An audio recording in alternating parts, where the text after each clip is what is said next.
Salutare, oameni buni! Vreau să vă arăt ceva și o să spuneți: bă, Bobby, mă, ce dracu, iar ce legătură au astea care ne le dai tu cu... Tu nu vezi că țara fierbe și tu? Fiți atenți aici. Vă mai aduceți aminte chestia asta? Occidentul nu mai are nevoie de religie, chiar dacă există încă mulți oameni, dar nu mai are nevoie de partea aceasta spirituală, de suflet. Și atunci, evident, dacă viața ta este concentrată pe confort, mereu poți să-ți dorești mai mult, mai mult. Aoleu! V-ați adus aminte de Madame Clotilde? Da, știu, toți o zic, da, mă, știi, mă, clipul ăsta, mă, băi, mă, Bobby, mă, zine, care-i treaba? Păi fiți atenți aici. Ia uitați ce știre a apărut acum. Opa! Ce avem noi aici?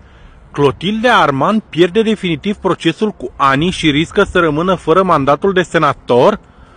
Aoleu! Înalta Curte de Casație și Justiție a respins miercuri 11 decembrie solicitarea fostului primar al sectorului Clotilde Armand privind anularea raportului Agenției Naționale de Integritate, care a declarat-o incompatibilă. Decizia instanței este definitivă. Da? Ea tocmai a câștigat un mandat de senator. Mandatele noilor parlamentari nu au fost încă validate. Iar ea riscând să piardă locul de senator. Ce vă zice știrea asta? Iar nu o vedeți venind. Iar vă scot la lumină. Eu v-am mai spus și acum câteva săptămâni chestii, dar nu mulți le prindeți. Le prindeți mai târziu. Fiți atenți aici care e combinația. Știrea asta nouă ne arată un singur lucru. Sfera de influență a serviciilor franceze a început să slăbească. Și începe să se întărească sfera, hai să vă văd, vă dați seama? Nu vă dați seama, hai că vă zic eu. Marii Britanii. Aoleu! Și nu v-ați prins de treaba asta cum e? Păi hai că vă zic eu cum e. La cine a venit prințul Charles? La Helvig? La Mr. Edward Helvig? V-ați prins? V-am dat-o și mai devreme când v-am spus că se preconizează ca domnul Helvig să fie viitorul președinte al României. Asta ce înseamnă, dragilor? Că USR-ul încet, încet iese din prim plan. Nu o să mai fie nici în planul al doilea, o să fie în planul al treilea. Nu prea o să mai conteze. Și pe de-o parte, eu zic că e mai bine decât să fim în sfera de influență a zonei franceze cu curcubee și cu unicorni și cu tralala, știți voi de care? Și parcă e mai bine să fim în sfera de influență a Marii Britanii.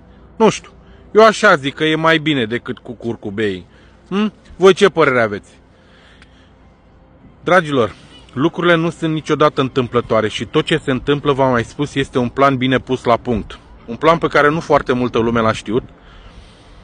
Am fost printre primii ziariști din România, cred că am fost primul ziarist care v-am spus despre ferma de troli și atacul asupra TikTok-ului cu conturi de troli AI.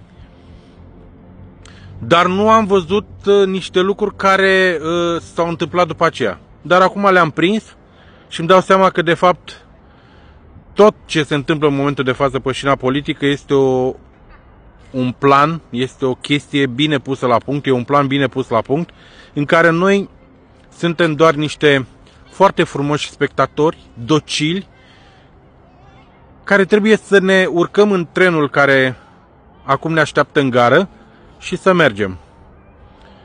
Caii verzi pe pereți or să cam dispară, înătotorii în apele reci se vor duce la fund, mâncătorii de McDonald's cu Crocs vor rămâne la locurile lor și noi ne vom vedea în continuare de viață. Se pare că fără evenimente majore care să ne perturbe viața de zi cu zi. Dar vom vedea, Dumnezeu e mare, Dumnezeu e sus și El le știe pe toate. Așa să ne ajute Dumnezeu.